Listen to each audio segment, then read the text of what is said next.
Hello and welcome to Release Date Rewind. My name is Mark J. Parker and I am a film lover, filmmaker, film celebrator.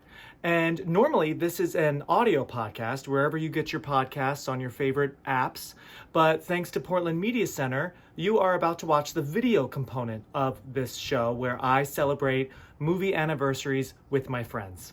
Each month, I usually talk about 2 different movies that I love with different friends, and we talk about the making of the movies, trivia, any fun memories associated with them. So I hope you enjoy, because now it's time to rewind.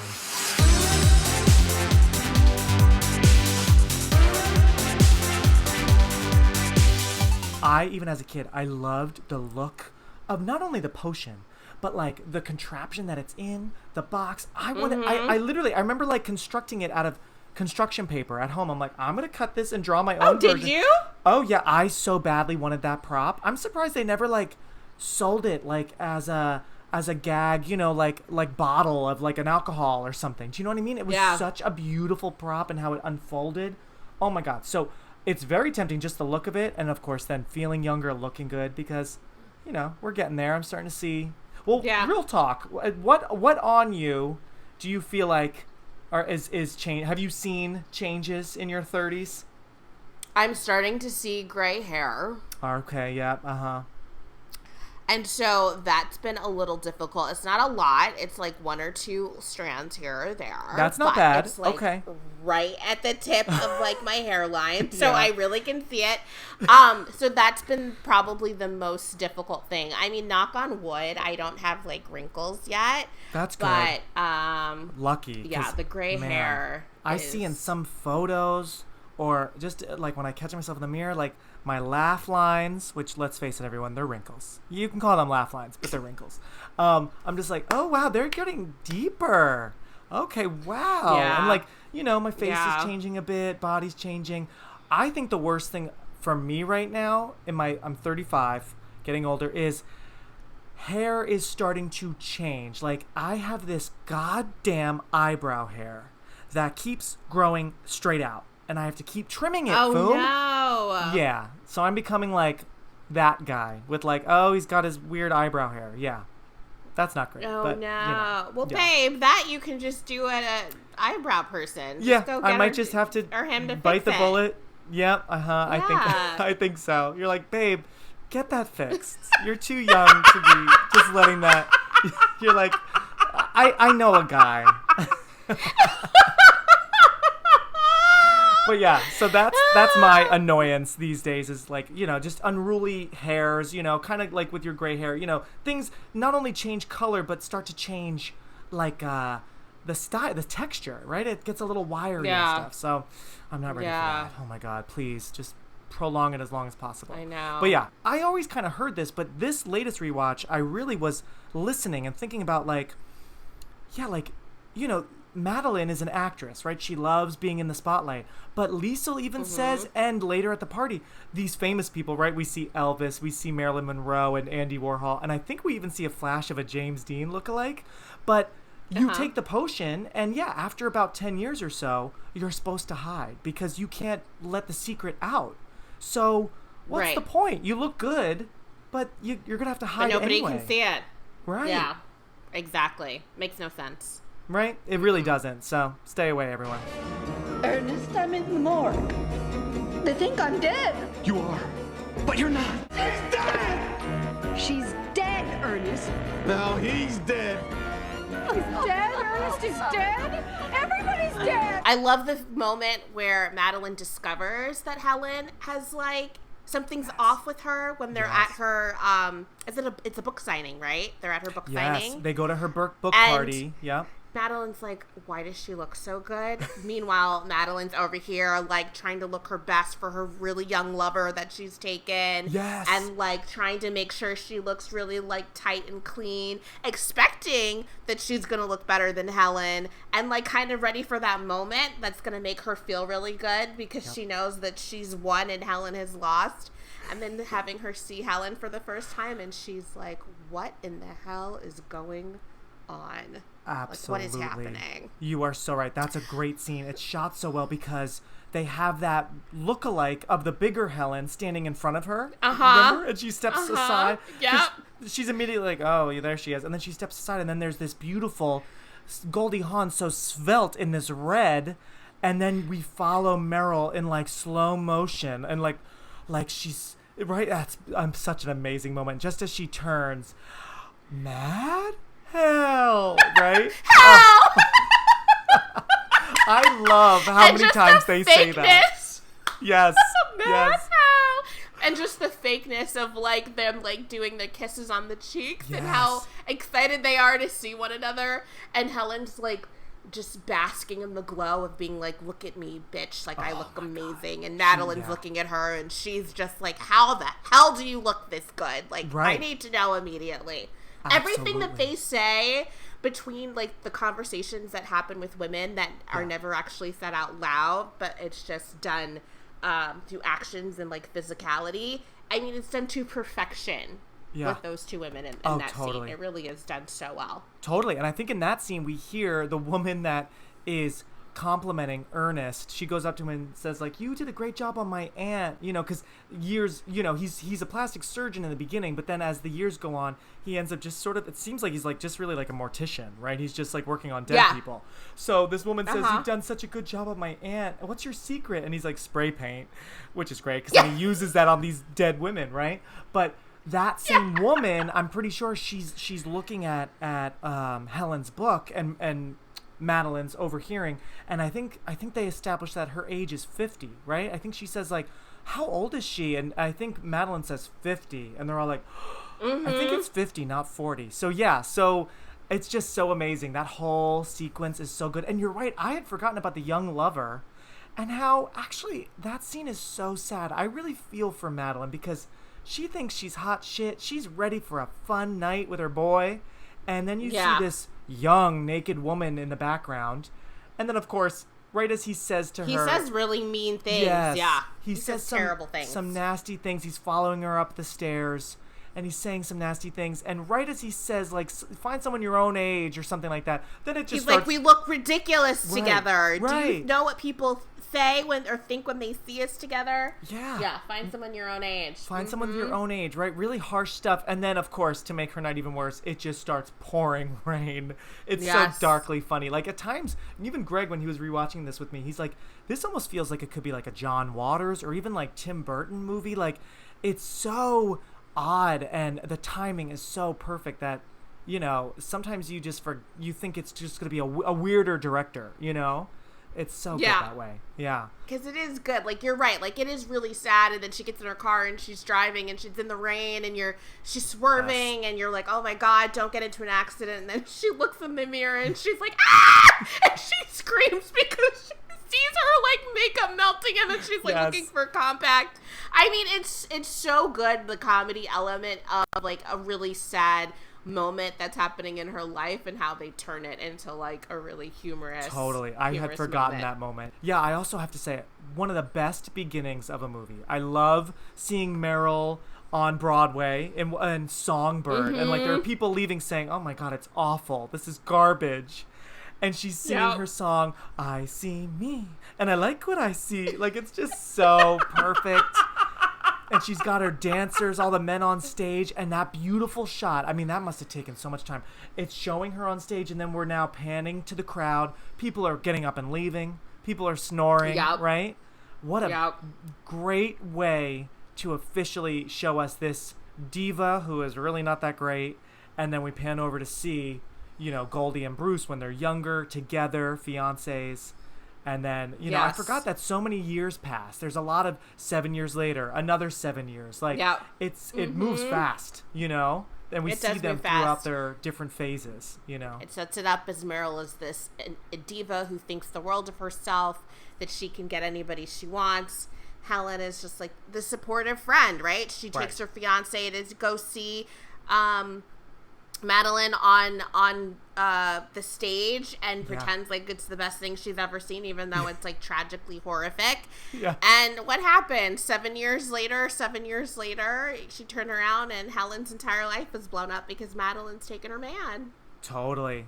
And I just remembered, and I've always thought this even as a kid, when we meet Madeline, I think it's the first 7 years later, I forget, maybe it's the second, but when we meet her, she's in bed, and her maid, who I kind of love and wanted to see more of her maid comes in. I've always wanted remote blinds. I think that is so awesome. Remember when she's lying there in bed sleeping, and then they just hit the button and the blinds are moving? I always thought, wow, that is a rich person's life. That's the dream. Click, right? open, click, yes. close. Yeah. You don't have to move. You just hit a button, and now the sun is shining, and it's like, wow, that's money right there.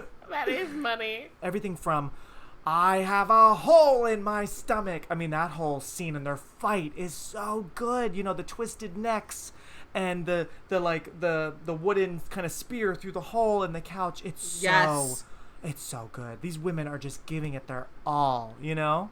They really are. It's a lot of physical comedy. A lot of physical comedy in the movie. You're so right. It really More is. More than you'd think that there would be, but from the moment that Ernest decides to push... what does she say to him when they have that big fight at the top of the stairs right before she falls down? Flaccid. And she's flaccid. Her voice. I mean, the things she can do with her voice in this movie. Blah, blah, blah at his funeral, right? Oh, my God. She is just so blunt, and oh my gosh, she is just serving so much fierceness. But yeah, flaccid, and I think she sticks out her tongue, flaccid, and then he just loses it, right? Oh my God, I love that whole. I mean, for a long time, I would joke. And I sometimes really do it to this day. I would joke like, I'm on the edge of the step, and I'm like, anyone who's around, I'm like, oh my, and people are just like, what are you doing? I'm like, oh my God. Mark! But I need to be careful. Terrible. Yeah, you don't do that on top of it. It's terrible. Oh my God. But no, it's so great because she's like, help me. And then she's like, hurry up and do it, or be a man or something. And then he's like, you know what? F this. And he just gives, the little finger push. And that is such a grisly fall, man. Oh my God. Those special effects. Wow. We see her land on her neck. And then the rolling. Of course, it's like the longest staircase in the history of the world. But yeah, wow. I mean, like the throw of the arm, right? Goes on the other side when she's all wrapped up in herself, and you know what? It's so obvious that it's like a blow up doll, but it makes it even sicker. You know what I mean? That she's so limp and twisted, and I mean, talk about the staircase. Wow, yikes. I don't know if what's his name got ideas from this movie with his wife, but we'll leave it at that, right?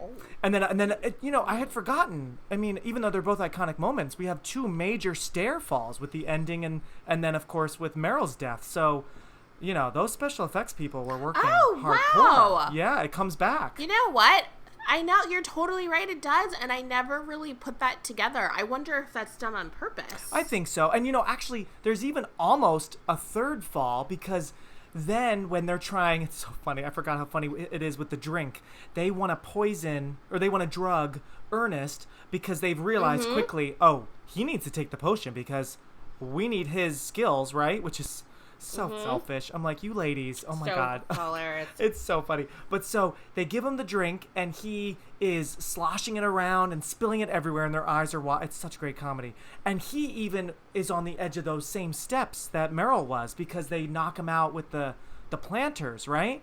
And so he's almost going to fall. So we have a lot of stair action in this movie. Yeah, you really do. That's really do.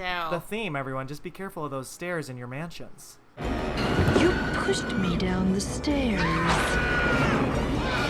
This movie is really, truly perfection. And side note, how is it not a musical yet? It absolutely needs to be a stage musical. You're on, I mean, 1,000%. I could not disagree. I could not agree with you more. Right? Like 1,000%. I mean, okay, so I love also some other quotes and scenes. I always say, I say it to Greg, I say it to everyone, now a warning when Meryl's at... I love that line. I love it so much. She's sitting in Liesel's, living room, and she just took that potion. No warning. Now a warning? Oh, I always was really freaked out by Goldie's twisting of her, handkerchief. Do you remember that when she would Helen's get like irritated and angry? Yes, and then the blood when she's secretly at their wedding. That always stuck with me. I was always like, oh my God, there is a darkness to this movie. Oh my God, you know? She was pushed to her limit. She couldn't take it anymore. She was like, she's gonna get her. She's gonna get her any way that she can. Absolutely. Yeah, those were great. I one of my favorites is when Helen comes to the mansion because Ernest calls her because he's just killed Madeline. Yeah. And she's like, what part of the plan didn't you understand? Yep. And she's like, and you decided to call me, Ernest? What do you think the police are going to think when I'm your first phone call? You know what's... like, you idiot! I know. I love that part too. Goldie is so... You know what's really cool about this movie is, we have our 3 leads, and I never really thought of it this way until today, that like, I feel like, and they're great from start to finish, don't get me wrong, but I feel like the first act, Meryl seems to really be the focus, and she is giving, it's just such, with her learning about the potion and her life and all that. And then Act 2 is like Goldie's act, where she's coming up with that. One of my favorites is her amazing, elaborate plan to kill Madeline, and how in their like fantasy, it's slow motion, and they repeat what Goldie says, we'll ask if we can just come over for dinner. And then Meryl goes, why don't you just come over for dinner? Like, I love, I love how they repeat themselves like that. But that whole sequence is great. So Goldie has some amazing work in the middle. And then I feel like Bruce has some really great stuff in the end, with him freaking out at the ladies. And then, of course, this big chase through this amazing mansion and his whole will he or will he not, So it's a really well-written script where those 3 leads each have a real good chunk where it's focused on them. You know what I mean? Yeah, I never actually thought of it that way, but you're 1,000% right. It is kind of broken up into like their each individual little chapters, where you get to focus on their backstories, and then they all just kind of come together for like the very, very, very end of the movie. The big climax for sure. So they now are desperate for Bruce's help, and they're together and they're friends again, right? They've fought and then they've cried and everything. Now they're friends, and they're like, I forget exactly what they say, but they're basically saying like, we need you. Like, how about for old time's sake, can you fix the hole in her stomach? And then he's like, I don't know. And then they just, with their dead eyes, they're just like, please. That's always funny. You know what I mean? That always got me too, especially with Goldie's like pupils. That was great. That whole middle sequence is yes. Yeah. You're totally right. Just like how big her eyes are, and kind of scary actually, in a little bit in a way. It's a lie. After Madeline shoots Helen in the stomach and she goes flying, and then she's just sitting there and assuming that Helen's dead, and then Helen gets up out of the fountain, and both Madeline and Ernest reacting and like crawling back, and they're both in complete shock about what has just occurred, and then Madeline realizing, wait a minute, and then seeing the pin. Oh, the pin! Remember the pin that they all wear, that they get. Yes, the pin is interesting because she just takes that right off of her like. Whatever you want to call that, like big necklace that covers her boobs. Decolletage. Yes, exactly. So she gives that to everyone who has it.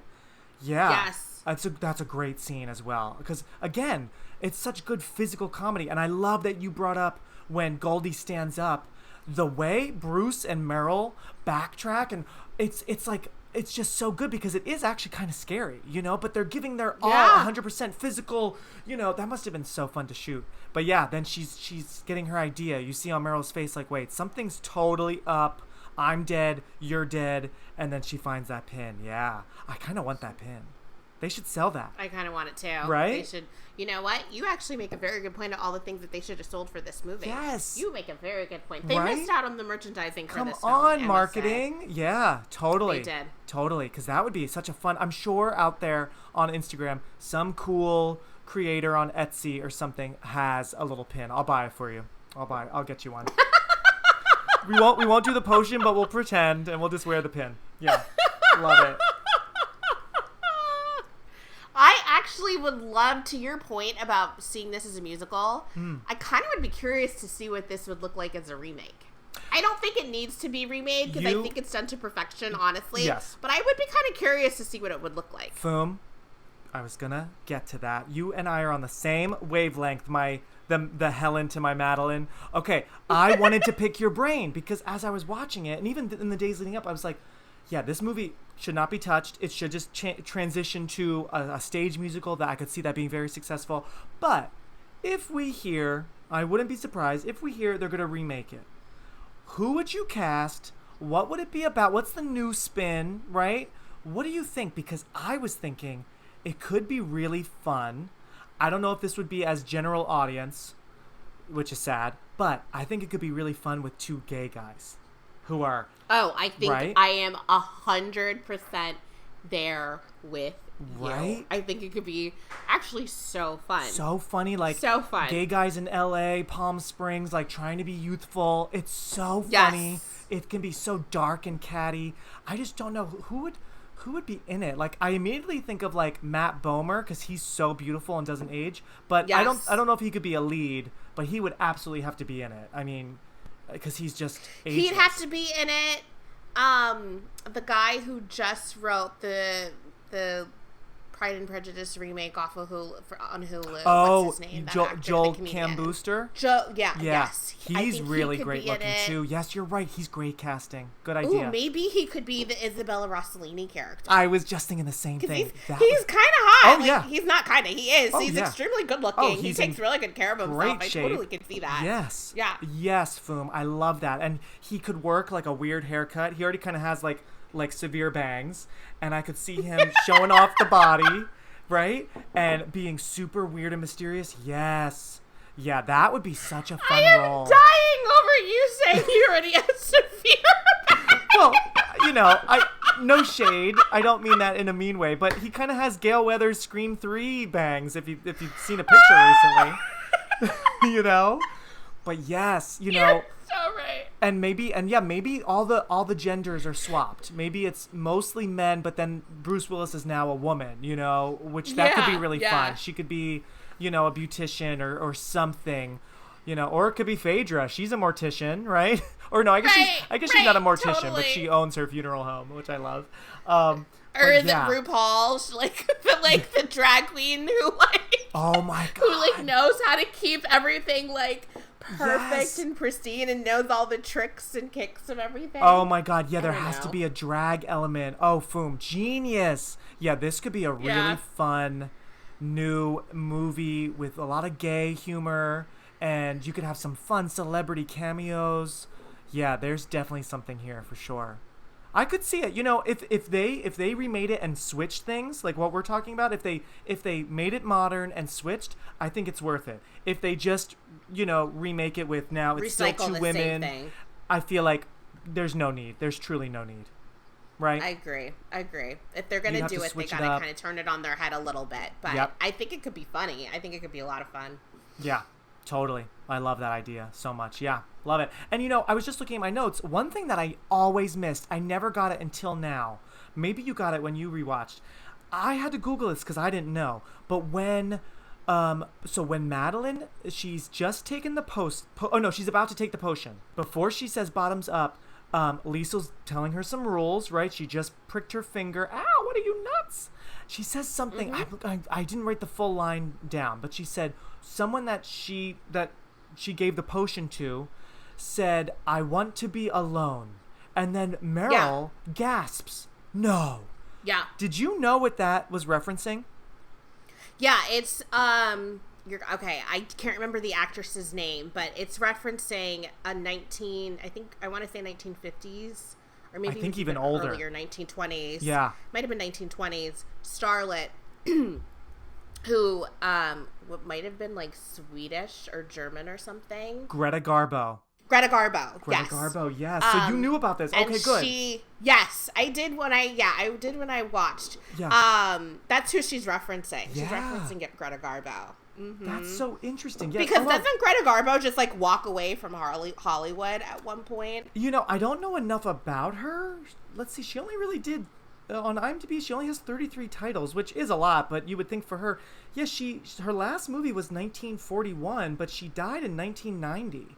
So 1990. So she was out of the public eye for a long time. So maybe that makes sense. That's why I guess maybe she said, I want to be alone. And so Liesl is basically saying, the writers are saying that Greta Garbo took this potion and just sort of said, I want to be alone. Live her beautiful life. Yes. Yeah. Yeah, because she retires from acting in the 50s and then just like shuns Hollywood and like just wants to have a private life. So that's who that was. That's so interesting. I never, until like yesterday, I never knew what that was in reference to. Had no idea, so I looked it up. So yeah, a little bit of old Hollywood trivia there. Love it. That's so clever. Siempre viva! Live forever! So some fun facts that you might get a kick out of, and maybe you saw these too. Bruce Willis was not the original choice for Ernest. Did you know that? I did see that. It was Kevin Kline. Kevin Kline. Kevin Kline was the original, which I don't know. When was the last time we saw him in anything? Maybe that's part of the reason why I'm like, why Kevin Kline? I hear you. But I did see that they thought about Jeff Bridges, and I was like, that I totally could have seen, but he might have been too hot. He might have been too hot for like at that age back then. In this era, baby! Oh my God, Foom! I know exactly what you are referencing. Okay, yeah, White Squall was a few years after this, and he was still in amazing shape. So yeah, I feel like I don't know if you could hide all those goods. I think you need a bigger fat suit than Goldie got or something, right? So yeah, but that I could easily see, because we've obviously seen him do comedy as well, and like Big Lebowski and everything. I could easily see him as well. And Kevin Kline, it's funny because he really faded. Like I feel like honestly for most of our lives. I mean, by 2000 he really faded, but he was a big deal in the 80s, early 90s, and it's funny. He's been brought up on this show before for being like first choice but wasn't available. So he was a thing. Another casting thing I thought was interesting was Tracy Ullman, who is so funny and was just recently in the latest season of Curb, which I know you like Curb Your Enthusiasm as well. Did you see this? She was originally in the movie but was completely cut. Did you see that online? Oh, no, I didn't. Why was she cut out? And what was her role? So her role, she was a bartender, I guess in like a scene or two. But she was in Bruce Willis's Ernest's storyline, where I guess later at the end of the film, she comes back. He's at the bar because he's an alcoholic. So I guess he frequented a bar more and not just drank at home. So she was the bartender. And so they realized they love each other in a weird, crazy twist. Oh, that's who he's deciding to leave them for. And so he is going to run off. There actually was a scene where they decide to run off together. So he goes off with Tracy Ullman.